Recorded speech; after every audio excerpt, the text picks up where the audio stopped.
નમસ્કાર દર્શક મિત્રો, આપ જોઈ રહ્યા છો Banas crime 24 news Gujarati channel. હવે જોઈએ આજના મુખ્ય સમાચાર। ડીસા દસનામ ગોસ્વામી સમાજ દ્વારા નાયબ કલેક્ટરને અપાયું આવેદનપત્ર।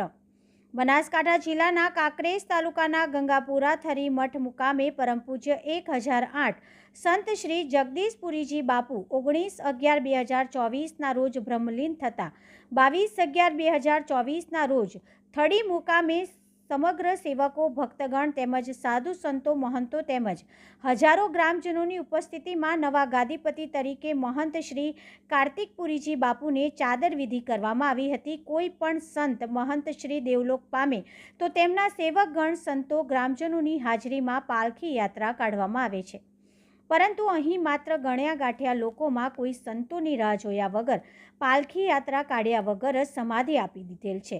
દેવ દરબારની જગ્યામાં મહંત શ્રી બળદેવનાથ, ગુરુ શ્રી વસંતનાથ, તાલુકો કાંકરેજ બેફામ વાણી વિલાસ કરી આ બાવા સમાજ શું કરી લેશે તેમજ સમગ્ર સમાજને ધમકી આપેલ છે, જેથી સમગ્ર દસનામ ગોસ્વામી સમાજ તેમનો વિડીયો જોઈ ખૂબ જ આઘાત સાથે દુઃખની લાગણી અનુભવે છે, જેથી આવી અભદ્ર અને અશોભનીય વાણીના વિરોધમાં થતી કાયદેસરની કાર્યવાહી કરવા માટે વિનંતી કરવામાં આવે છે, તેમજ આ બાબતે સમગ્ર દસનામ ગોસ્વામી સમાજની માનહાનિ થયેલ છે।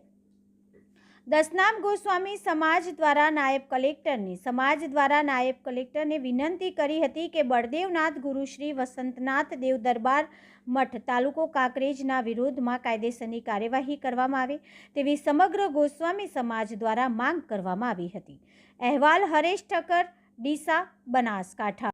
ટૂંક સમય પહેલાં જ અમારા થળી મઠના મંત્રી શ્રી જગદીશપુરી જેઓ દેવલોક પામ્યા હતા, એમની ગાદીને લઈને અને એમના વારસદાર તરીકે મંત બેસાડવાની બાબતમાં અત્યારે થોડો સમાજમાં ચાલી રહ્યો છે મુદ્દો।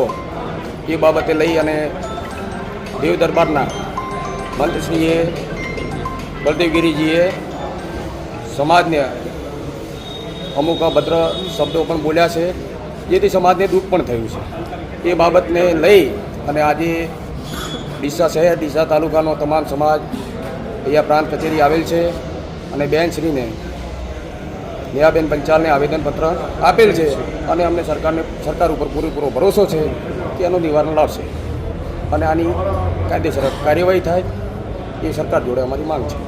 જય દસનામ।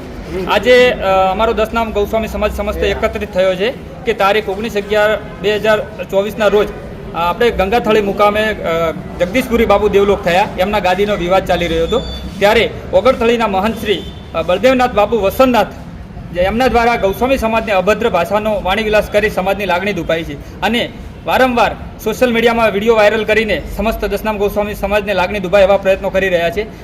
ગઈકાલે એમના સોશિયલ મીડિયા દ્વારા એક રિવોલ્વર બતાવીને સમાજમાં શાંતિ ડોળવાનો પ્રયાસ પણ કરી રહ્યા છે અને જો સમસ્ત ગૌસ્વામી સમાજ આજે એકત્રિત થઈ અને કલેક્ટર શ્રી પ્રાંત કચેરી ઓફિસ ડીસા ખાતે આવેદનપત્ર આપવામાં આવ્યો છે અને અમે સરકારશ્રીને રજૂઆત કરી રહ્યા છીએ કે આની યોગ્ય તપાસ થાય, અમને યોગ્ય ન્યાય મળવો જોઈએ।